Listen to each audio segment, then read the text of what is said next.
and it went into overtime. Like it felt like the ground was crumbling underneath them. And I think mentally you're correct in saying that it would have changed the trajectory of the next few games. Because if you lose that game mentally, you're like, oh my God, we did this again. How are we going to get out of this? And I think being able to finish that one out, get the elephant off your back of we're in this bad streak right now, and breaking out of it, I think was so pivotal, because it was an embarrassing last 52 seconds of regulation. It's that weight. Like, we all know what that weight is when, like, that, here we go again. Yeah. You know what I mean? Like when, when it's like, what's going on? That's fine. You can fix what's going on. But when you get to here we go again, that is such a monumental weight that can bear on you. It destroys teams legitimately. Like, this happened to the Clippers.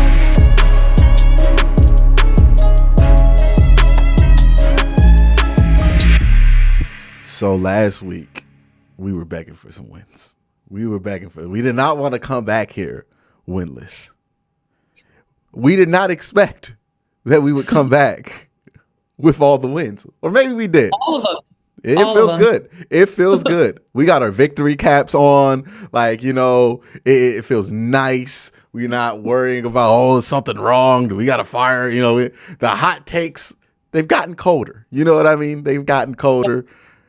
I haven't heard any crazy day. All the people who wanted Darius Garland out have not spoken in the last week, so that's really exciting. I remember somebody compared him to Ramon Sessions. People are out of control. Like, you lose 2 games in the NBA, and it is go time on anything that's the funniest thing about sports Twitter is, like, every waking minute is a referendum on a player's legacy. Yes. Like, if a quarterback that people like throws like 2 interceptions in a half, everybody's like, oh, he's trash. I told you he was trash. I was right. No matter how wrong you've been for how long you've been, you could be wrong. Yeah. People be doing that with Tom Brady. I told you he was finally going to age. He's like 50. Yeah. You know what I mean? Like, or LeBron, like, now they're like, oh, I told you, LeBron, he wasn't all that. He's old and his team stinks. Like, LeBron is ancient. Like, what do you mean? And I think we're learning too what it means to be a team with expectations again, because we went many years since the LeBron era with no expectations whatsoever. And as soon as you have expectations, people expect perfection to a ridiculous level that's just not realistic in an 82 game season. Yep. And it reminds me of what it was like in those LeBron days where it was like finals or this season is a bust. I don't think that's quite the case right now. I don't think it's finals or bust quite yet, but it is a level that we have reached where if you aren't on your A game every night, people are coming out for you. Oh yeah. And it's like, it's this interesting thing that when you do have like expectations for your team that we do, where it's like, everything must be for like this specific reason that went wrong. Like, when you don't have that much expectation, you go, it's back to back. They just had a bad shooting night on the back to back. It's no big deal. They'll come back Thursday and be all right, But when you have expectations, it's like, what happened? Can we not shoot anymore? And it's like, sometimes, it's a game of percentages. You know what I mean? Like, Isaac wasn't going to shoot 7% from 3 for the whole season. Like, eventually he was going to have a good day to get back to that number. A couple of good days, probably. We lose that sometimes when we get so wrapped up into it and try to break everything down, is that, the game is the game sometimes. Sometimes in NBA, you just lose a bad one or a couple of bad ones in a row. Right. And but speaking of, since we can do this whole, we're going to act like everything changes on one thing. They put Lamar Stevens in the starting lineup, and they've been 4-1 since. Okay. I just have to say that, like, it feels so good to be so right. Like, that this was my take, and I was so confident in it, and it just feels great to be right all of the time. So I just want everyone to know I am elated by this. Like, junkyard dog chain last night. He's been, good a couple nights in a row. I mean, like you said, we've been winning since then, and that is a common denominator that has existed since that point. So I'm on cloud 9 right now. I want to know what it felt like to be the dude in 2013 that was like, that Giannis, he gonna be something. That's gonna be the best player. Like, what was that dude? That dude was out. I remember when Giannis came out, and I was like, I remember hearing like he's 7 foot, and he could dribble, and I was like, I don't know. I feel like we should have took him, but I wasn't like, oh, we got to take Giannis number 1, and then he turned into Giannis, right? Like, I was like, wow, he's Giannis Antetokounmpo. Who was the first dude in Milwaukee that was like, Jabari Parker? Yeah, he all right, but this Giannis. I'm telling you, Giannis gonna be the best player on this team, and you know people. And then if that like, there has to be one guy in Milwaukee that was like Giannis and Chris Middleton, because like the probability of those two becoming the core of your championship team, and now you know what that feels like because you were in on Lamar Stevens. I was you know what I mean? It's kind of like when people were with Steph Curry, were like, oh, all these teams passed on him. Like no one knew Steph Curry was going to be Steph Curry. Like there were probably very few people, but all of a sudden everyone now is like, oh yeah, I knew that about Steph. Like we shouldn't have passed on him. It's like, no, of course you shouldn't have, but everyone did. Like, it's just, that's how it goes sometimes. But this one, I'm planting my flag in the ground. I was right. Yeah, and it's like it was a joke at first, but now it's like actually like kind of a real thing where it's like, oh, we're actually seeing the benefits that he has out there, because he is 6'7", but he's athletic enough to guard on the wing, and that length, like that's been a big difference since he's been out there. You can see like the difference in 3-point defending. What have you enjoyed the most, except for just being right about him, about what he's been bringing to the team? Other than being correct, I have definitely kind of what you just said there. The defensive energy that he has brought, I think, has been huge for the starting lineup. I didn't get to watch the first half of the Hornets game, but from what everyone told me, he had brought just like a ton of energy, even though he was fouling a little bit and got himself into foul trouble early in that game. That it looked different out there when you have a guy playing the way Lamar does. And I think we talked about this last time. It's really important, I think, to have someone out there at the start of the game that's not taking the ball away from DG and Donovan Mitchell in terms of shooting. We want those two to be shooting more than we want whoever is going in that 3 position to be shooting. And I think Lamar does a great job of knowing what he needs to do out there, which is bringing that energy and guarding probably the best player on the other team, and then kind of just be facilitating on the offensive end, and maybe here and there getting some baskets. Like, look, he's had a couple games. I think he had 11 against the Heat, I want to say. So he is scoring a little bit too. It's not like it's not there at all, but just knowing what his role is and being comfortable in that, I think has been really beneficial for that group. Yeah, and I think he brings one thing that's very important. A couple of things I think he brings that's very important is, one, he is consistently, like when you throw Lamar Stevens out there, you know that you about to get some grind him out minutes. Like he is all dog in him, like player. You know what I mean? Like there's skill players and there's will guys, and he's will guy.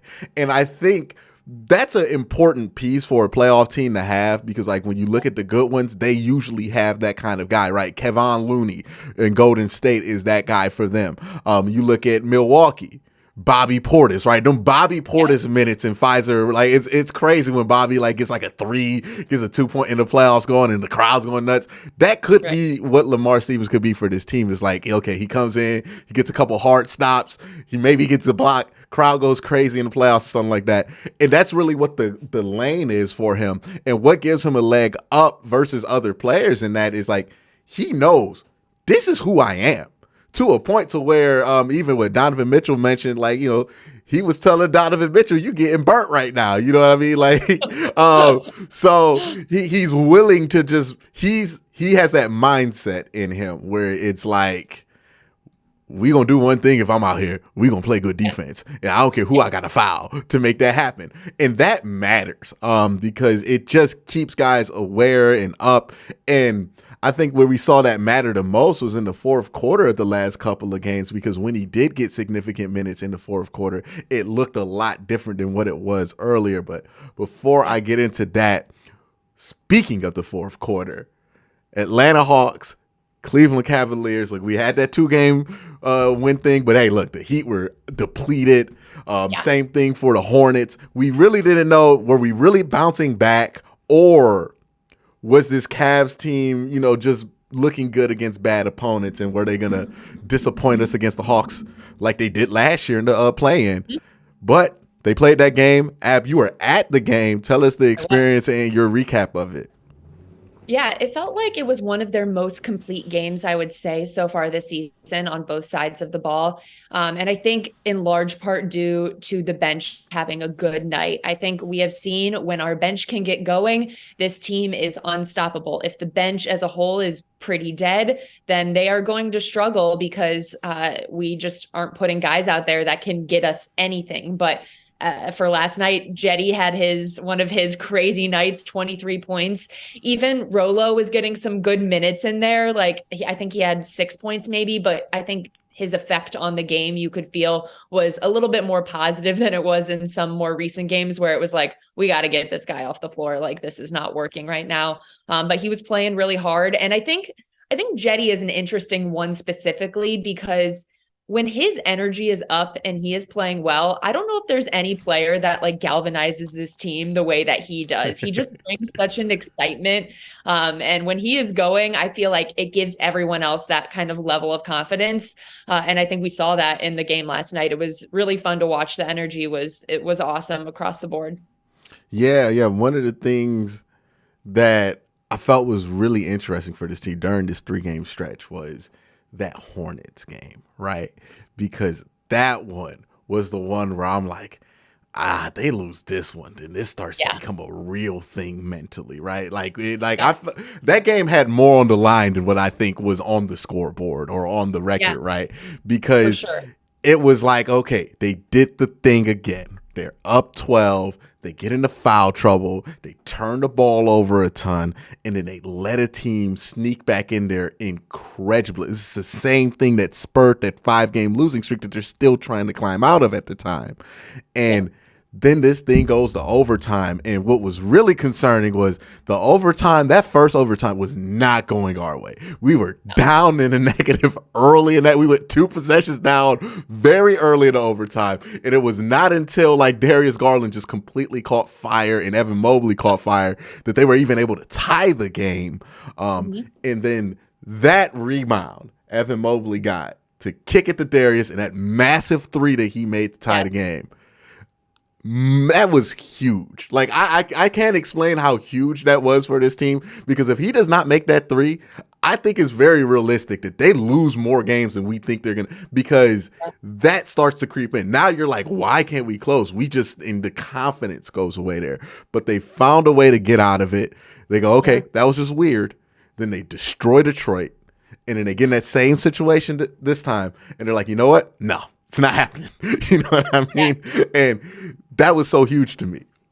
I think we've heard guys talk about it too, where after that long win streak we've had at the beginning of the season, they got comfortable. They got a little bit complacent, and down the stretch in games, they weren't giving that same energy that they had been giving earlier on. And I think they quickly learned an important lesson, which, look, I'm glad they learned it now. I'd rather them learn it now than in April. It's important you're going to go through those times at some point. So I think it's beneficial to learn it now. But I think you're right about the Hornets game, that we were up by 10 points with 52 seconds left in that game, and it went into overtime. It felt like the ground was crumbling underneath them. And I think mentally you're correct in saying that it would have changed the trajectory of the next few games.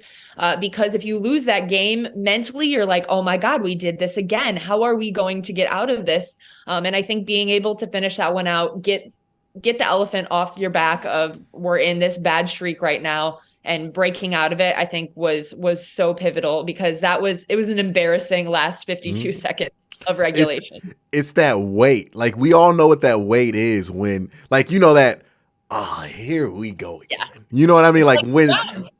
When it's like, what's going on? That's fine. You can fix what's going on. But when you get to, here we go again, that is such a monumental weight that can bear on you. It destroys teams legitimately.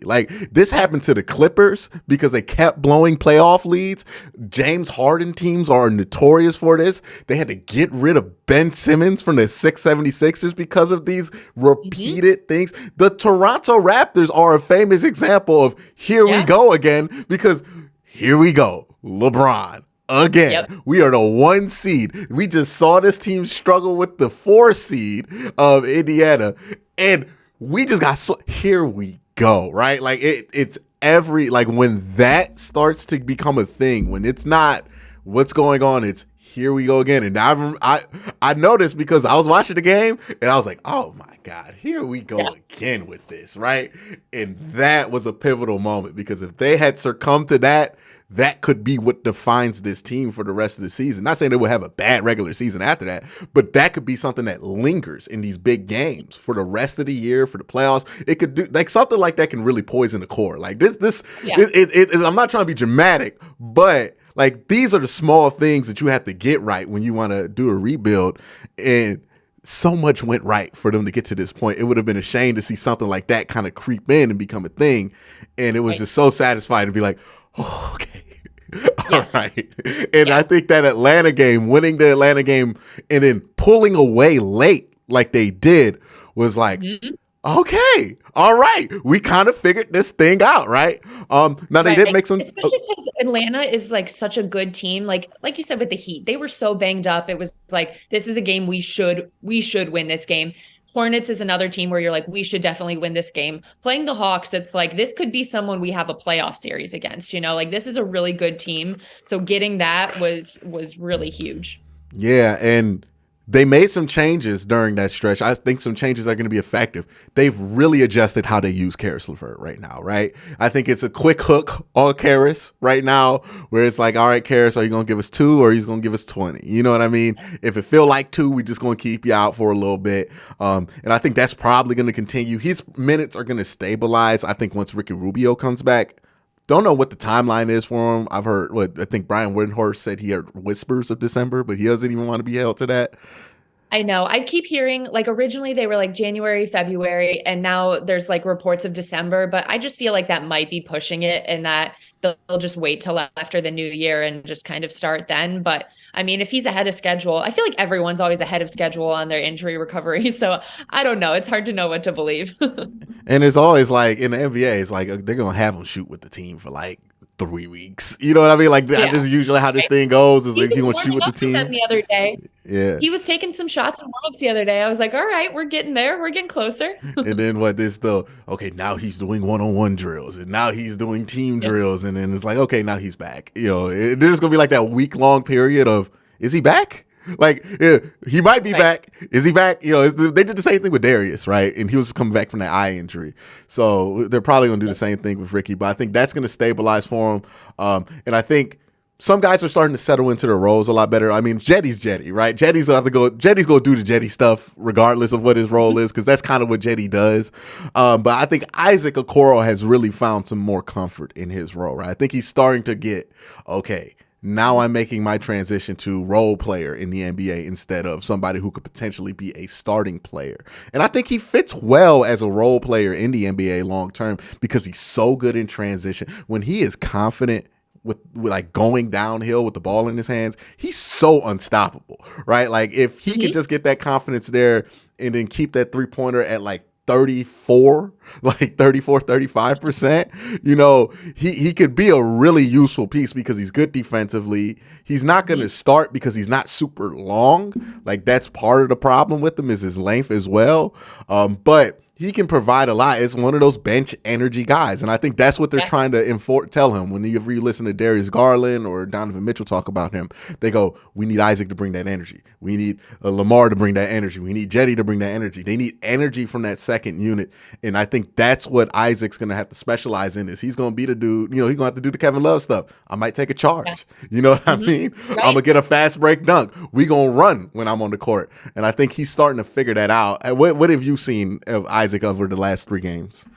Yeah, I think for him, it's something that, and this goes for a lot of role players. It doesn't always show up in the box score when you're looking at, the stats at the end of games. Like I've been going through the last few games here today, looking at the box score, and I'm like, oh, it doesn't look like much has changed for Isaac necessarily. But when you watch him, you can tell the impact he's making that's different than it was before, how much more comfortable he is. Like you said, the energy that he's bringing. So it's not something that you're necessarily going to see at the end of games like, oh, all of a sudden Isaac is, scoring 15 points every game and this is awesome. Like you're not going to see that probably from him. Maybe here and there he'll have a game like that, but it is something that is more the energy he's bringing on defense, those couple moments on offense that are really key where he is at least making a shot here or there that he was missing every single time before. Those moments matter a lot. And I think when you have role players like that, like you said, it totally changes the energy for the starters and the guys who are always making shots when they have the kind of confidence that they can have in Isaac in this moment. And another player who, I mean, he was always good. He's been extra good. It's like he's been hearing what everybody's been saying and been dead set on proving them wrong. Darius Garland looks like he's hit another level, right? Like he keeps taking steps, right? Where last year it's like, oh, he's taking a big step from where he was the year previous. And then this year it's like, oh, he might be one of the best 5-point guards in the NBA. Like he just might be that good. You know what I mean? Because he has been automatic as a shooter. And I was watching, because I got bored, I was watching like some of the old Darius Garland like draft preview videos. And they're like, here's what could go right with him. Here's what could go wrong with him. It's amazing to hear like playmaking was not like a benefit of his. People were like, oh, he's going to create a lot of turnovers. He's really good at that now. Finishing at the rim. I was shocked to hear that. As somebody who was not like really like paying attention back then, with the Darius Garland stuff, it was like, oh, he's not going to be a good finisher. You know what I mean? And they were like comping him to Kyrie, and part of issues people had with that was that Kyrie's an amazing finisher at the rim, where Darius, not so much, at least coming out of Vanderbilt. He's really good at finishing at the rim now. Yeah. Like, he has improved so much, so quickly over the last couple of years. And now it's starting to seem like he's really starting to understand how him and Donovan can work together, because the efficiency from both of them some nights, like I think they were crazy efficient in that Hawks game. Yes. It's starting to be like, I know the comp was like CJ and Dame, right? That's what people were thinking coming into this. This is like Dame and Dame, but like one of the Dames is much bigger. Like, you know what I mean? Like, I don't think one of them are like CJ. CJ's a really good player, but I think they're both like, they could be the best player on a good team level guys. I think Donovan's a little bit better because he has more versatile. Like he can dunk and he can do all that other stuff that you want him to do. But this is getting interesting here. It's almost like they're competing who's the best player on the team every night, and it's an interesting competition. I think it's big too that I feel like they talked about this in a lot of the losses. JB talked about this on how it was just unacceptable how Donovan Mitchell did not have the ball in his hands in the last few minutes of a couple of those games. Like the ball was just not getting to him. And it was like, this is one of the two best players, best shooters on your team. And you're not getting him in the ball when you're spiraling at the end of these games. And then we've seen that in the last couple of games, both him and Darius are getting the ball pretty evenly, I would say, down the stretching games. Maybe one of them's a little hotter one night than the other, but I think they learned that lesson quickly, that maybe your best player should have the ball in his hands in the last 3 minutes. Yeah, their inbound stuff still drives me crazy. Like this is one thing about JB. His inbound stuff drives me nuts. It's like whenever we need a good inbound, it's always like we are gonna do something from the Princeton offense that is gonna drive me. We are gonna have Kevin Love throw this thing to Evan Mobley, and Evan's gonna throw a cross court pass to Jetty, who's gonna then try to get it to Donovan Mitchell. Like we're not gonna just run a couple screens off ball and just get it to our best player like everybody else. We're gonna line up in that formation and drive the entire arena crazy. Well, I hope they change that by the time the playoffs come. But yeah, it's them figuring out, and it was nice again that Hornets game was one of them where it was like, okay, Donovan did not have it late in that game. But then, Darius was like, hey, I got you. And then it looked like Donovan realized, oh, he got it. So let's get him the ball. You know what I mean? And I'll space over here so he can have the spacing that he needs. And that really worked for them in that game. And it really opened things up down low, even for Evan Mobley to get some of those dunks and pick and roll opportunities. So it's nice to see those two kind of figure out that dynamic, because, man, when that dynamic's rolling in crunch time, it is as fun as like Kyrie Bron was back in the day, where Oh it's yeah. like your turn, my turn, your turn, my turn, your turn, and it's like each of them trade off doing more ridiculous stuff. I think like the game that I'm thinking of the most with that dynamic is that Spurs game in 2016? They played the Spurs and Kyrie had like 55 points to end the game. Oh, I remember Yeah. that one. Yeah. And LeBron Yep. like shot like a half court dagger three at the end of it. And I was like, oh man, we're good, dog. Like, you know what I mean? Yeah. Like that was like, oh, we might actually win the NBA finals this year, you know? Right. But And we did. yeah, we did 3-1. It was a great year. It was a great year. I broke my foot downtown celebrating that night. It was great. But it's nice one for the Cavs to be winning again. We expected a little bit of a slump once Donovan and Darius got back from injury. I think since they won those first couple of games back, it kind of caught people off guard. But these were the things that had to get figured out, right? And now they're starting to figure these things out. They're getting better with these rotations. They're only going to get healthier. Kevin Love's not out for like a long period of time. I think he's day to day. What do you foresee any more road bumps? Not saying like they're going to go like crazy record for the rest of the year, but do you foresee anything down the road for this Cavs team that might be a little bit of a bump where, hey, we might hit another slump again? I don't know if necessarily like any. I mean, of course, like you said, there's going to be slumps that happen. Maybe a player isn't shooting well for a while. Those things are going to happen. I think it'll more so be matchup wise. If we go through streaks of the schedule that are going to be tough on us, it's going to be, a huge test to see what we do in those moments. I know coming up here, we've got like Milwaukee, Toronto, some really tough teams on the road.